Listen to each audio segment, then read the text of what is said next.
Today we're going to show you how to do the strut EZUFT system for the JKs and the JLs. They're all the same as far as the assembly when it comes to connecting the struts. This one I've already done for you this morning. The straight line is very important as far as them lining up straight with one another, and also you need to fold it over and look down to make sure everything is in line. That is one that I just put together to show you that using your straight edge to make sure before you secure your screws down with the Loctite that is provided with the system. I like to put it against a straight edge of a solid straight cut table. You can use your yardstick, which is fine. But anyway, this is one that is complete. Now I will show you the assembly of the outermost. I'm going to do one, but this represents the top of your Jeep. You have 4 of these in total. These are your 2 outsides. This is where the locking mechanism comes through. This tab comes through here. And the alignment needs to be correct so that passes through each time. So as far as I pre-marked mine before getting started. This hole on the outside of both the passenger and the driver's side need to be the hole that's closest to the screw on the JKs only. So what I do is I just put passenger side bottom, and that way it'll ensure that this hole ends up on the passenger side closest to the hinge, and it's on the outer portion nearest the door. So I'm going to put that to the side and put this to the side. That is for the passenger side. I am going to assemble a driver's side. I marked it, driver's side bottom. That having that there puts this closest to the screw hinge area, and we'll start the assembly now. Put this down on a flat surface. This is the locking mechanism, the tab that goes through. This is the constant torque, beautiful, quiet hinge system that goes in place. So to get started, you can line up your holes. We have everything is in a small bag. These are the 2 clips for the locking mechanism, and these are the screws for the system. I've already used 4 of them for this here, so now we need 4 more for this hinge here. And everything you need will be in the pack, as I said. The Loctite that we're going to use for these screws. It is a removable Loctite in case you ever had to take these out. I'm using one that I've already opened because it goes a long way, and that's a good thing because you'll have some left over for other projects if you need it. So what I do is I'm going to, these take a 1/8 hex head type, we call them Allen wrenches, and I simply insert the screw in the Allen wrench, or if you have nimble fingers, mine are kind of big, I put a couple of drops on there. See that it's kind of lined up over the screw. And it's important to start the screw and make sure it's going in smoothly, nice and straight, no crossing threads, and do not tighten it completely. Just tighten it down to it till it meets the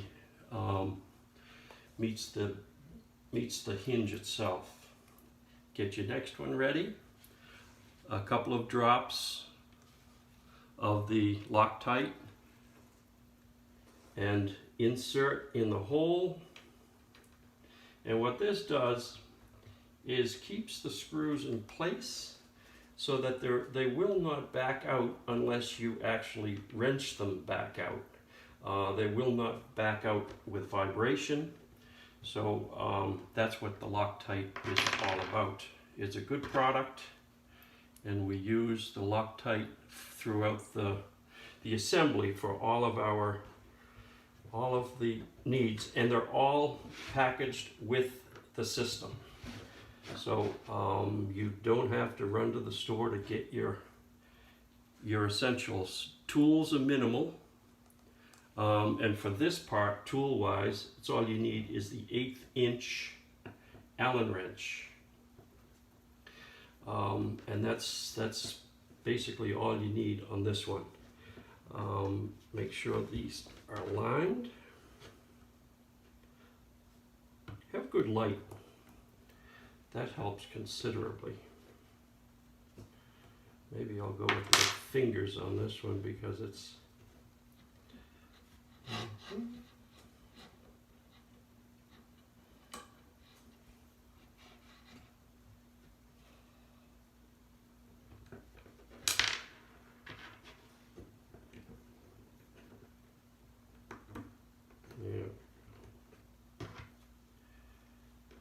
and remember, make sure you do not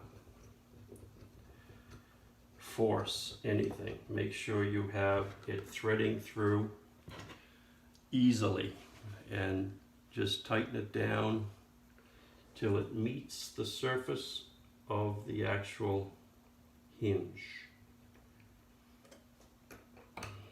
And that's more or less turning gently with your fingers until it bottoms out, because you're going to need to straighten everything out. I like to pull mine back to see that everything is even there, and then bring it against the straight edge, making sure everything is in line, and that way you will ensure that your part closes. I'm going to give it just a little more tightening, and I'm going to test it before tightening completely.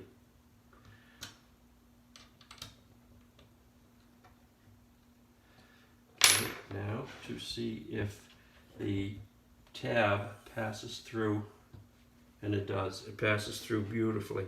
You can make a little adjustment. Just look down and make sure that everything is lined up, and the tab comes through the center of the hole. The tab actually is the locking system that receives this pin, and that's what locks it in place.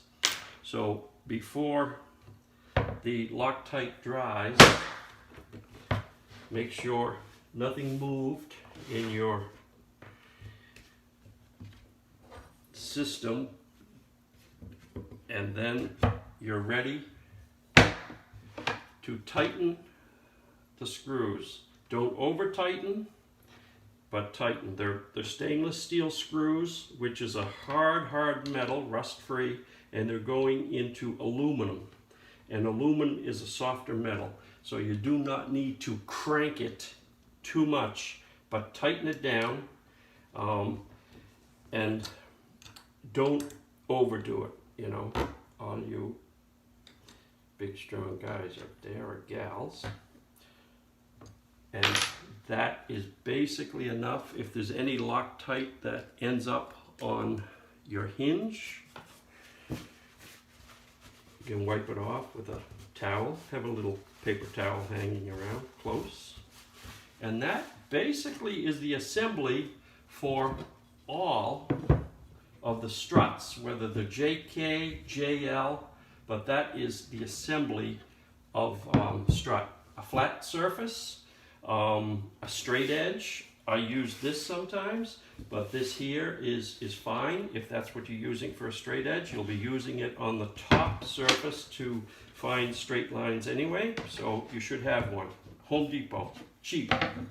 So before you put it aside, your driver's side, make sure that everything passes through beautifully, and it does. And that is it for today.